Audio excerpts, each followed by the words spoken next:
Hello বন্ধুরা, চলে এলাম অনেকদিন পর একটা ছোট্ট মিনি ব্লগ নিয়ে। এটা ছিল অনেক দিনের ভিডিও। যখন আমি বাবার বাড়িতে ছিলাম তাও যাচ্ছিলাম একটা কুটুম বাড়ি, তো আমার বোন আমাকে সাজিয়ে দিচ্ছিল। আমার বোনেরও কিন্তু নেমন্ত্রণ ছিল, যেহেতু আমার বোনের বাচ্চাটা একদম ছোট, সেই জন্য ও যাচ্ছে না, যাচ্ছে ওর বর।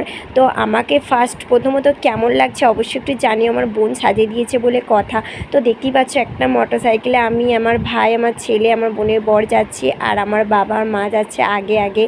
তো এই ভিডিওগুলো না অনেক দিন ধরে আমার ফোনে জমা হয়ে পড়েছিল, এডিট করার সময় হয়ে ওঠেনি বা ব্যস্ততার কারণে একদমই এডিট করে উঠতে পারিনি। তাই অনেক দিন পর আজকে এডিট করে তোমাদের সঙ্গে শেয়ার করলাম। তো তোমাদের সঙ্গে বকবক করতে করতে কিন্তু পৌঁছে গেছি। আর কোথায় গেছি তোমরা সেটা দেখে বুঝতেই পারছো, অন্নপ্রাশন বাড়ি। এটা ছিল আমার মামার মেয়ের ছেলের ভুজনো, যেহেতু আমার সম্পর্কে হয়ে গেল বোনপোর অন্নপ্রাশন ছিল। তো আমরা বকবক করতে করতে পৌঁছে গেছি। আমার ক্যামেরাম্যান ছিল কিন্তু আমার ভাই। আর অনেক দিন পর এরকম ক্যামেরাম্যান পেয়ে আমি কিন্তু খুব খুশি ছিলাম। তোমরা একটু কমেন্ট করে জানিও ক্যামেরাম্যানটা তোমাদের কেমন লাগলো বা কেমন ভিডিও করেছে, এটা একটু জানিও।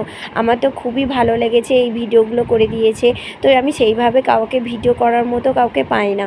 তো দেখতেই পাচ্ছ এখানে চলে এসেছি, আমার দিদি বোনপোকে নিয়ে বসে আছে। আমার বোনপো সেই সবে মাত্র ঘুমিয়েছে বলে আমার দিদি বলছে এখন উঠবে না। আমি বললাম পুচকুসনে একটু মুখটা দেখা, বললো কাঁদবে, উঠেছে।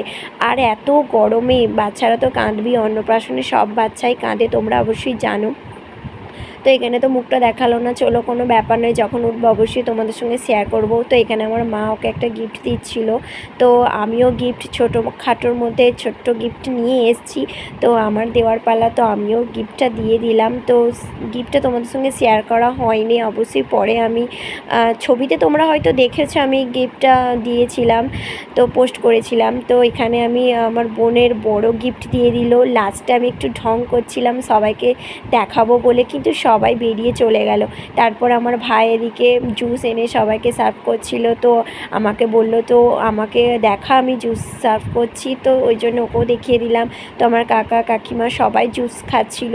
তো তারপর জুস টুস খেয়ে এখানে বোনপোকে নিয়ে বসে পড়েছে নিয়মকানুন করার জন্য। তো বই খাতা প্লেটে দিয়ে দিয়েছে। তো তোমরা দেখতেই পাচ্ছ বোনপো কিন্তু বইটাই ধরেছে। তো তোমরা আশীর্বাদ করো ও যেন অনেক অনেক ভালো থাকে, সুস্থ থাকে, বড় হয়, পড়াশোনা করে মানুষের মতো মানুষ হতে পারে।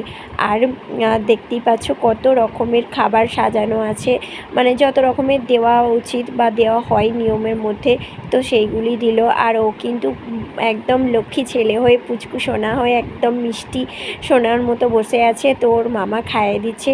তো আমরা দেরি না করে সোজা চলে এসেছি প্যান্ডেলে খেতে। তো দেখতে পাচ্ছ আমরা ফুল ফ্যামিলি কিন্তু একটা রুমের ভেতরেই চেয়ার টেবিল